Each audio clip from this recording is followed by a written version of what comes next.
Vous écoutez La Voix de l'Espérance, une émission qui vous apporte paix, joie, confiance et espérance.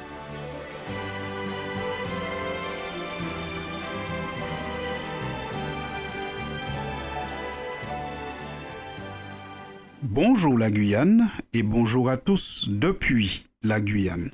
Le jeudi 31 août, vers 9h, une femme, une de plus, a été victime d'un horrible féminicide. La presse rapporte que cette mère de 4 enfants venait de déposer son cadet âgé d'1 an à la crèche du village et se trouvait dans la rue avec son fils de 3 ans quand un individu lui a porté plus d'une dizaine de violents coups de machette. Grièvement blessée, elle n'a pas pu être sauvée malgré l'intervention des secours. Quant à l'agresseur, il a ensuite pris la fuite à bord de son véhicule. Il est resté introuvable pendant 24 heures. Mais dans la matinée du vendredi 1er septembre, l'homme suspecté de l'assassinat de son ex-compagne a été interpellé par les forces de l'ordre. Ce féminicide à la machette s'est déroulé en France hexagonale, plus précisément dans le département de la Savoie.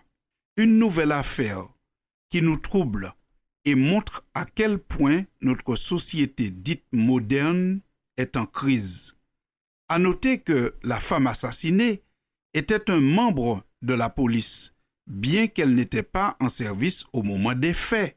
C'est déjà horrible d'imaginer qu'une femme puisse être abattue par son ex-conjoint à coups de machette, mais en plus, quand cela se passe devant son enfant de 3 ans et qu'elle laisse 4 enfants orphelins, dont un petit d'1 an, à ce moment, l'affliction s'ajoute à l'horreur.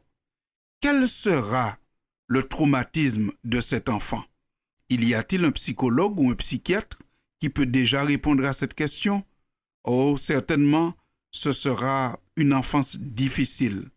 Mais ce n'est pas tout, puisque l'assassin présumé n'est autre que le père de 2 des enfants de la victime. Ces 2 enfants se retrouvent donc sans mère, puisqu'elle est décédée, et sans père, puisqu'il est incarcéré. Malheureusement, cette terrible situation n'est pas un cas isolé. Il est trop souvent question de féminicide et donc d'enfants brisés dans l'actualité. Chers auditeurs, avec vous, nous prions pour ces enfants, mais nous rappelons aussi que les enfants sont importants aux yeux de Dieu et devraient l'être aussi aux yeux des humains. Les adultes doivent prendre soin des enfants, comme le faisaient Joseph et Marie, les parents de Jésus. La Bible nous dit en effet que Jésus croissait en sagesse, en stature et en grâce devant Dieu et devant les hommes. Fin de citation. Cela se trouve dans Luc, chapitre 2, au verset 52. L'enfant donc doit croître et se développer dans tout ce qu'il est et dans tout ce qu'il fait. L'enfant a besoin donc de l'amour, de la tendresse et de la bienveillance de l'adulte, premièrement de ses parents, pour croître comme Jésus croissait. La situation que nous venons de décrire en parlant de Jésus n'est malheureusement pas la norme. Depuis que le péché est entré dans le monde, il y a eu des conséquences terribles, et particulièrement concernant les enfants. Nos journaux télévisés nous racontent trop souvent des histoires abominables d'enfants victimes de pédophilie, de violences, impliqués dans la prostitution, d'enfants qui dorment sans manger ou qui doivent travailler de longues heures pour survivre. L'enfant, au contraire, a besoin de notre amour pour qu'il puisse grandir et vivre, d'autant plus qu'il est vulnérable. Nous devons donc nous engager en sa faveur. Dans la Bible, l'enfant incarne la fragilité, l'humilité. C'est pourquoi Dieu insiste sur la protection nécessaire de la veuve, de l'orphelin. En général, on pourrait dire de toute personne vulnérable. Dans le livre du prophète Malachie, au chapitre 3 et au verset 5, Dieu s'exprime ainsi. « Je m'approcherai de vous pour le jugement, et je me hâterai de témoigner contre les enchanteurs et les adultères, contre ceux qui jurent faussement, contre ceux qui retiennent le salaire du mercenaire, qui oppriment la veuve et l'orphelin, qui font tort à l'étranger et qui ne me craignent pas, dit l'Éternel des armées. » Fin de citation. Dieu est celui qui ne change pas, qui ne change jamais. Et nous voyons dans le livre du prophète Malachie que Dieu prend position contre toute personne qui maltraite celui qui est vulnérable. Dans ce contexte, nous comprenons donc que l'adulte doit être un bienfaiteur pour l'enfant qui est encore vulnérable.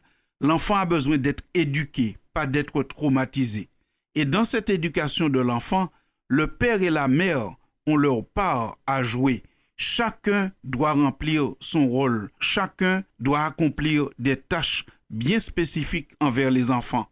C'est pourquoi, dans la Bible encore, il est dit dans le livre des Proverbes au chapitre 1er et au verset 8, « Écoute mon fils, l'instruction de ton père et ne rejette pas l'enseignement de ta mère. » Fin de citation.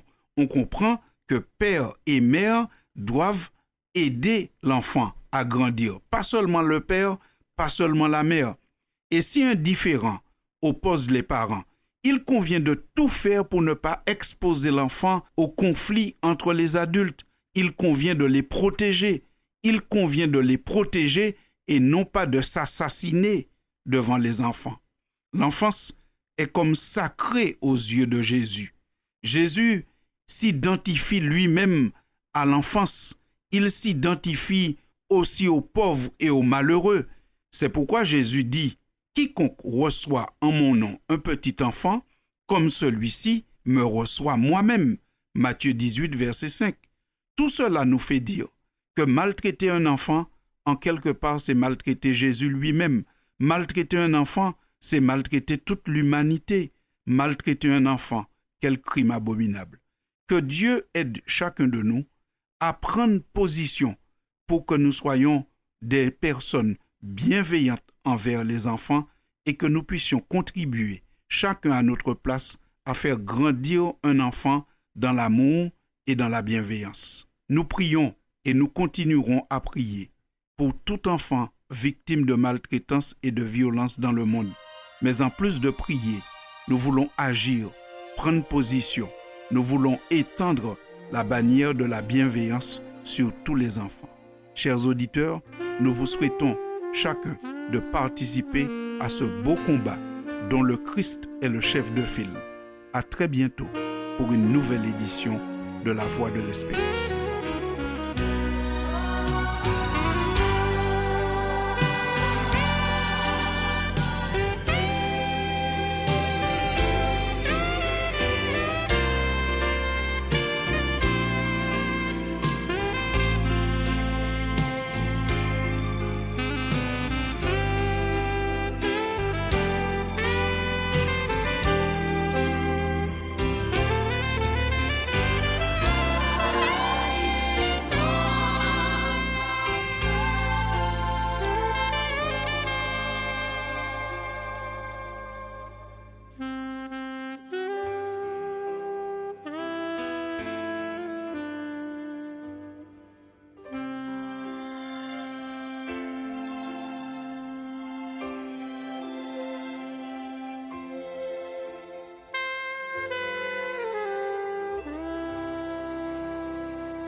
C'était La Voix de l'Espérance, une émission préparée par l'Église adventiste du 7e jour.